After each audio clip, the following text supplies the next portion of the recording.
replaced Ukrainian government with a conservative government more suited to their needs.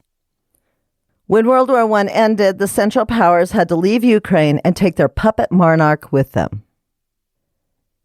When the Central Powers collapsed, the Ukrainians proclaimed the Western Ukrainian People's Republic in Galicia. But the Poles wanted that land, and war broke out. The Ukrainians lost, but an alliance was formed between the Western Ukrainians and the Eastern Ukrainians. In 1919, war broke out again. This time, it was a Russian civil war that was fought on Ukrainian land. The Bolshevik Reds were fighting against the anti-Bolshevik Whites. The Ukrainians would fight on either side depending on which one seemed to have Ukrainian interests in mind. Then a Ukrainian civil war broke out as well. This war was a visionary war fought for the idea of Ukraine. Some Ukrainians believed that the country was inseparable from Russia, and others wanted an independent state. The Civil War led to a collapse of civic order, and the ensuing anarchy brought a rise in genocide against the Jews of the provinces west of the Dnieper. In the south, Mennonites became victims of the bloody rampages. Approximately 50,000 people were murdered in these raids. Ukrainian leadership issued appeals for the pogroms to stop, but their pleadings fell on deaf ears. In 1920, the Bolsheviks defeated the Whites on the mainland and more or less pushed them out of Crimea. They also pushed the Ukrainians into territories that were controlled by Poland to the west. After realizing that Ukraine was growing as a successful government by allowing freedom of land ownership, Vladimir Lenin began land distribution to Russian peasants. He also declared Ukraine a separate republic in federation with Soviet Russia. Both Lenin and Stalin regarded nationalism as temporary. They both allowed self-determination of nations as long as those nations governed in the name of the working class. The Central Rada proclaimed the Ukrainian People's Republic in Kyiv in November of 1917. The Bolsheviks responded by creating the Ukrainian People's Republic of Soviets in Kharkiv in December of that year. The Ukrainian People's Republic of Soviets ceased to exist during the Civil War, but the Bolsheviks tried again in 1919 when they created the Ukrainian Socialist Soviet Republic. It looked good on paper as it would allow Ukraine to exist as an independent state with only military alliances with Soviet Russia. In reality, the Bolsheviks still reigned over Ukraine, just as they had in the past.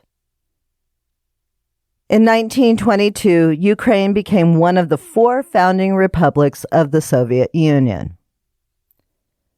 During this time, the non-communist Ukrainian People's Republic negotiated with the Russian Provisional Government to claim 9 provinces of the former Russian Empire where ethnic Ukrainians were still the majority. In 1923, the policy of indigenization began. This policy essentially allowed local cultures and education in the language of the indigenous people living within those borders. The Bolsheviks hoped that this would make Soviet rule a tastier morsel for the Ukrainians to swallow. The idea was to reach the peasantry in their own language and convince them that Soviet rule was good for them. And it worked. By 1930, education and publishing in the Ukraine had been restored and were thriving. By 1933, 60% of Ukrainians had joined the Communist Party. This does not mean that Ukrainians were treated fairly, though.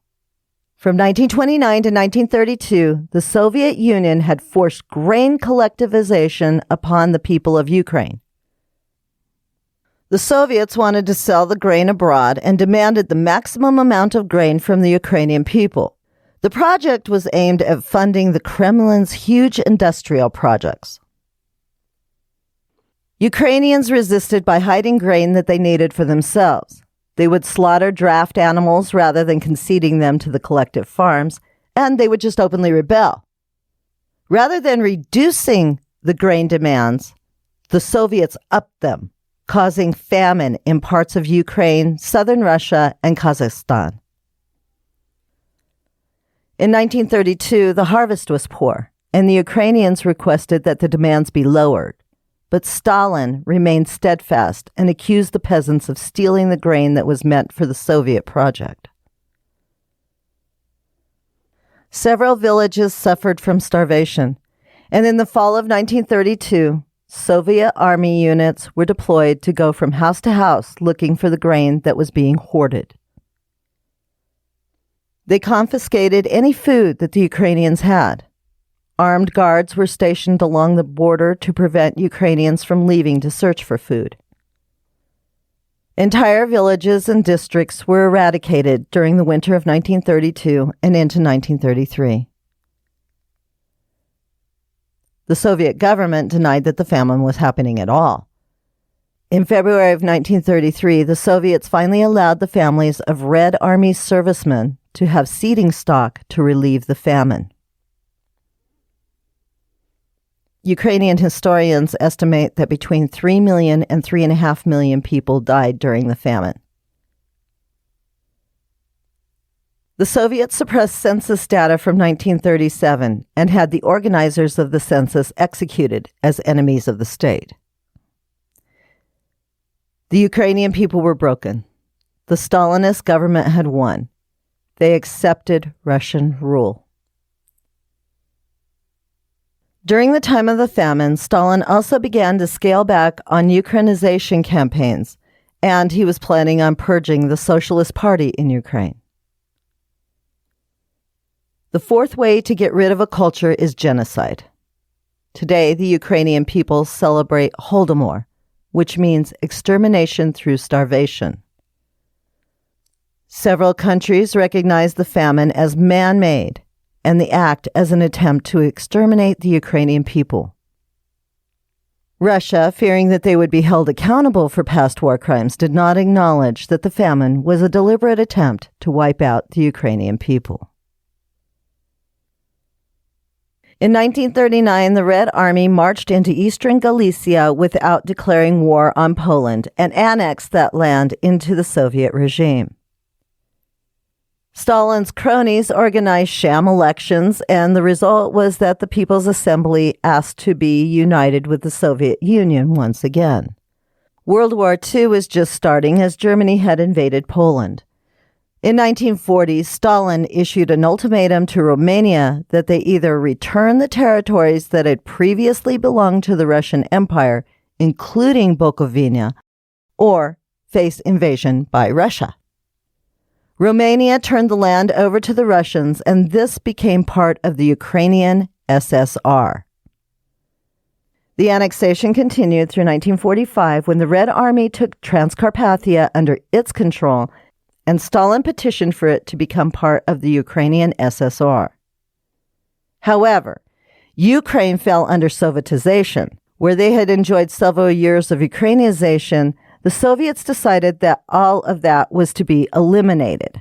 Ukrainian politics, cultural life, and their religion were now all controlled by the Soviets.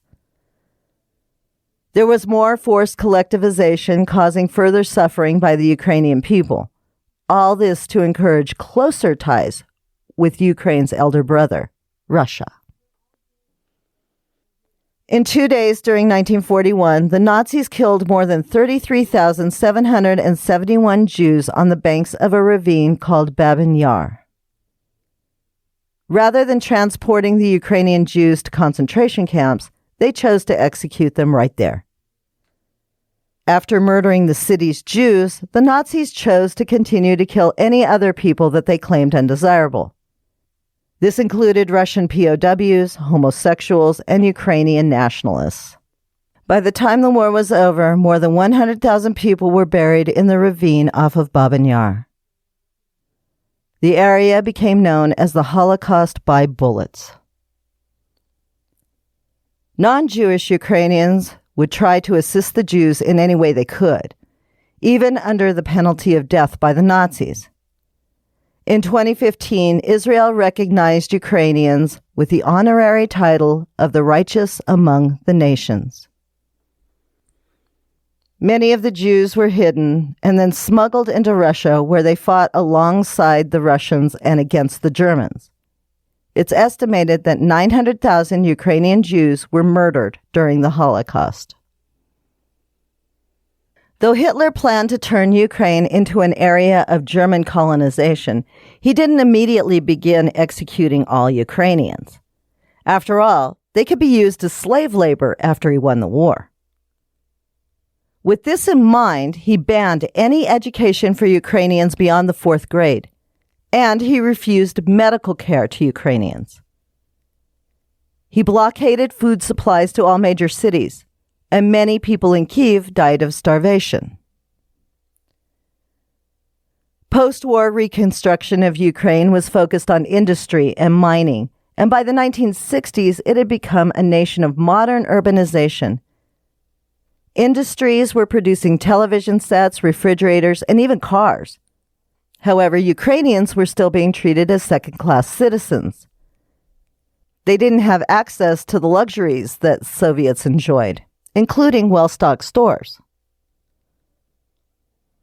During this time, Russia again replaced Ukrainian books, newspapers, and textbooks with Russian versions. The Russians never decreed assimilation by the Ukrainians into Russian culture, but by taking their language, they certainly implied it.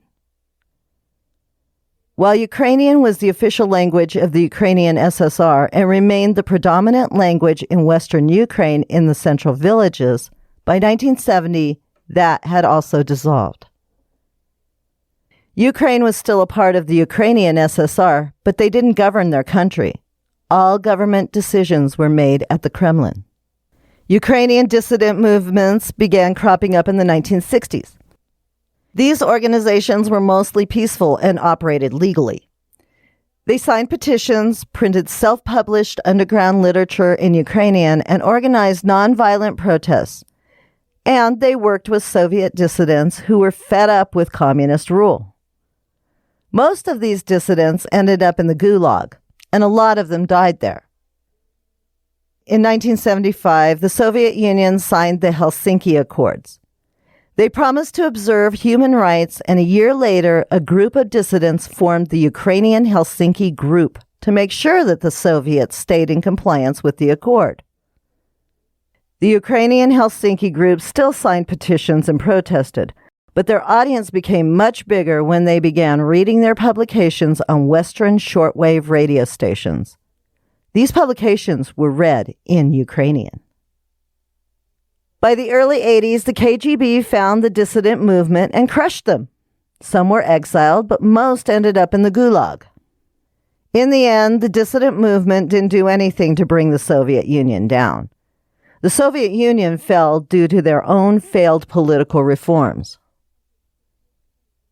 On April 26, 1986, the Chernobyl nuclear power station experienced a steam explosion. This was the worst nuclear accident in history. The faulty design of the reactors in combination with human error caused the explosion in the station's reactor number 4. The lid of the reactor was blown off, releasing radioactive material into the atmosphere at a rate of 90 times that released during the bomb that had been dropped on Hiroshima. The Soviets didn't mention the disaster until the radioactive fallout had reached northern Europe. Engineers managed to encase the reactor in concrete, which contained any further radioactive release. 31 responding firefighters died immediately at the scene. Over 10,000 people were exposed to high radiation levels during the cleanup effort. 200,000 Ukrainians and Belarusians were permanently settled outside of the exclusion zone. The long-term effects of the Chernobyl disaster are hard to estimate since the Ukrainian government didn't have the funding to do research on the disaster. All cleanup efforts were funded by the West. The disaster came on the heels of Soviet leader Mikhail Gorbachev making an announcement that the Soviet Union would put glasnost in place. Glasnost is a policy that would, in theory, promote greater transparency and accountability on the part of the Soviet government. However, this disaster was handled in exactly